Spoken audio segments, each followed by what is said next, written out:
comme précisé sur la précédente vidéo, donc on va s'occuper maintenant d'hiverner le moteur, de le rincer. Alors le moteur, c'est un Volvo MD22LB.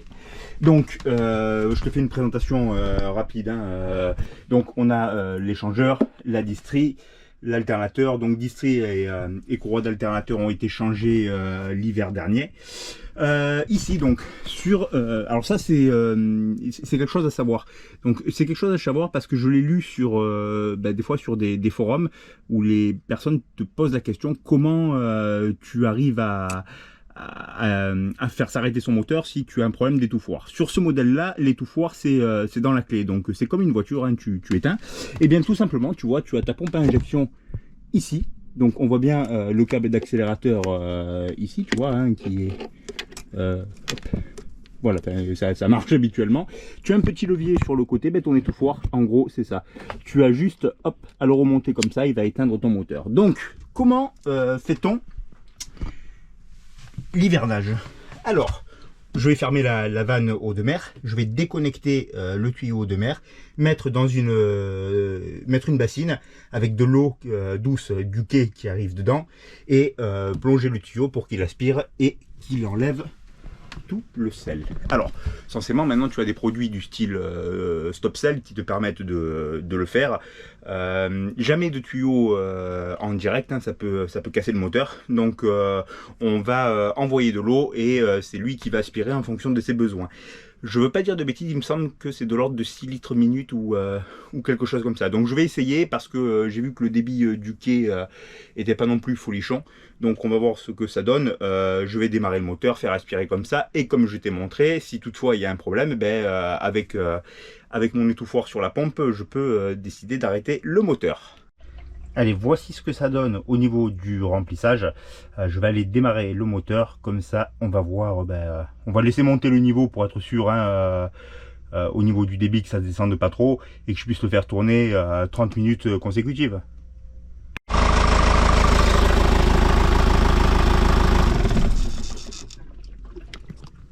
Voilà, tu as vu la procédure d'arrêt. Je vais arrêter le tuyau et je reviens te dire deux mots. Donc, si tu es comme moi débutant, je t'explique rapidement le fonctionnement.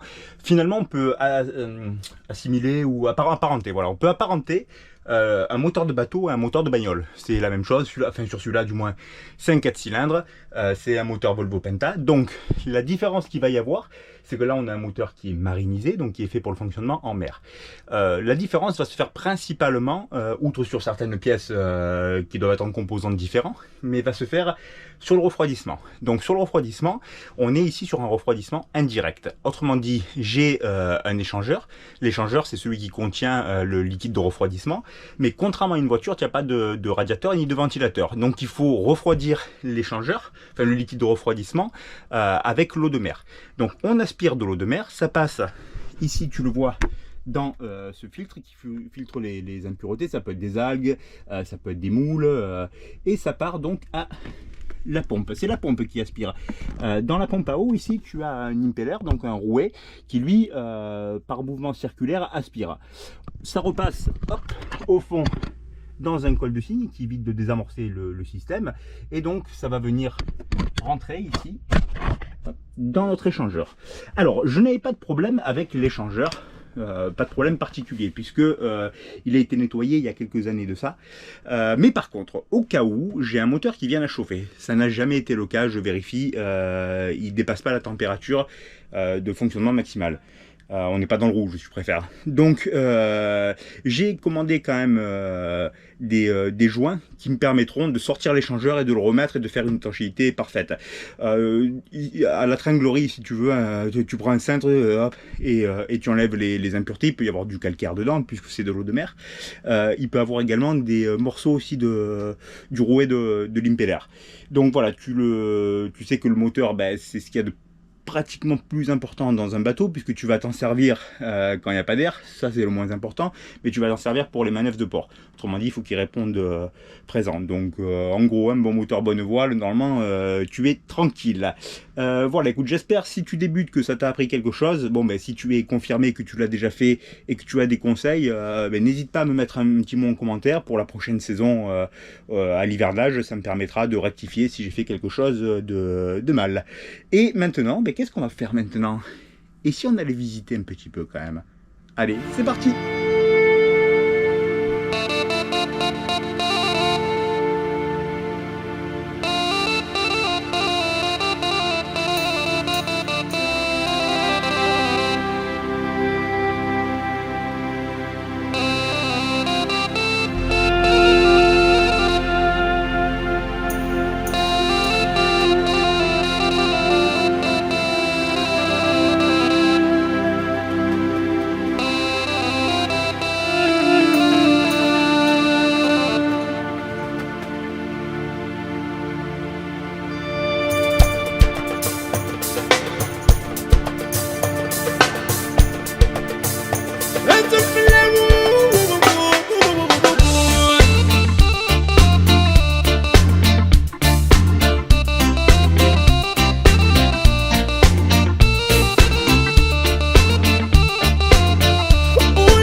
انا باغي ملحان عاد السيء انا ما تمسيون عتنزر حبابيس افرح افرح افرح يا مولان اشطح اشطح اشطح لي مسيغن ولا تسمع وغنز برانيان برانيان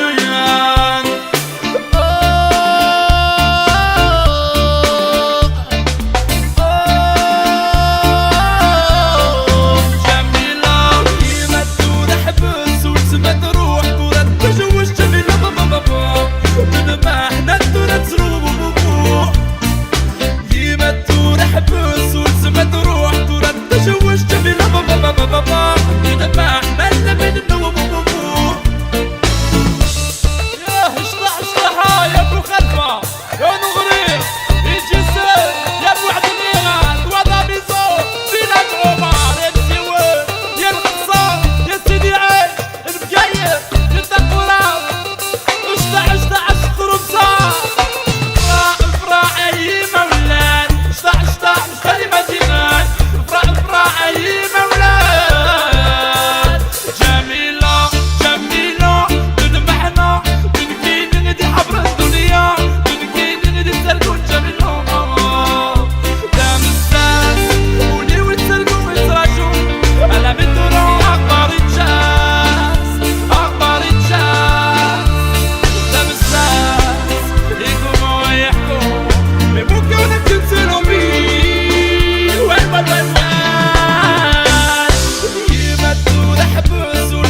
qu'est-ce que c'est que cet endroit derrière où il faut que je passe? Mais tu m'as vu moi, ma morphologie, passer dans un truc comme ça. Attends. Avec le sac à dos en plus. Voilà, c'est la faute du sac à dos. Ce que tu entends frotter, c'est le sac à dos. Le gras, ça fait pas de bruit.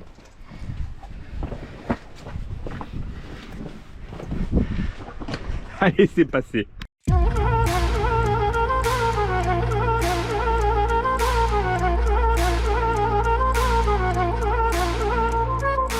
روزی بود عاشق تو بودم از دست تو خیلی راضی بودم اما تو بد شیطونی کردی نزدیک من نیا تو برو برو دلم تو رو نمیخواد دیگه دیگه نمیخوام ببینمت برو برو دلم جای دیگه دیگه هست دیگه دیگه نمیخوام ببینمت برو برو دلم تو رو نمیخواد دیگه دیگه نمیخوام ببینمت برو برو دلم جای دیگه دیگه هست دیگه دیگه نمیخوام ببینمت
Allez, ben, c'est la fin de ce road trip, 5 jours, 1500 km, dans des endroits qui sont magnifiques. J'espère que ça t'a plu.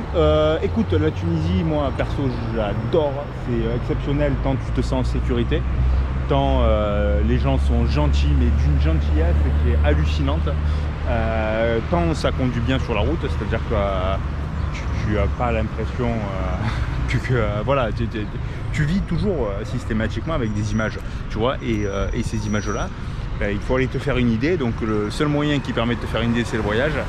Et donc ça conduit super bien, ça conduit mieux qu'à Marseille. Qu'est-ce que j'avais besoin de te dire d'autre? Ouais, donc les gens sont hyper gentils, tu te sens hyper en sécurité, y compris la nuit, dans la Médina, où tu as les rues pavées, mal éclairées et autres, mais voilà, tout le monde te dit bonjour. Donc je te conseille de venir en Tunisie, parce que moi ça fait 3 semaines que je suis là et je me régale. Juste un truc qui est un peu relou, c'est que tu as le pagaie tous les 5 mètres pour te vendre rien en fait, pour te vendre du flan. Voilà, écoute, même si j'essaie de baragouiner un petit peu en arabe, c'est bien aussi de le faire comme ça, donc avec quelques mots, hein, c'est toujours sympa. Mais comme il me reste 4 mois ici, je vais essayer de me fondre un petit peu plus dans le décor. Donc voilà, écoute, si tu as l'occasion de venir en Tunisie, viens-y. Si tu voyages de manière classique, sors des hôtels, sors des resorts, va louer une voiture, va visiter, va à la rencontre des gens. Et voilà, écoute, toujours donc dernière étape à Kérouan ici. Et donc là on va rentrer vers Kantaoui, et un petit arrêt chez les amis d'Impulsion Sail sur le chemin du retour.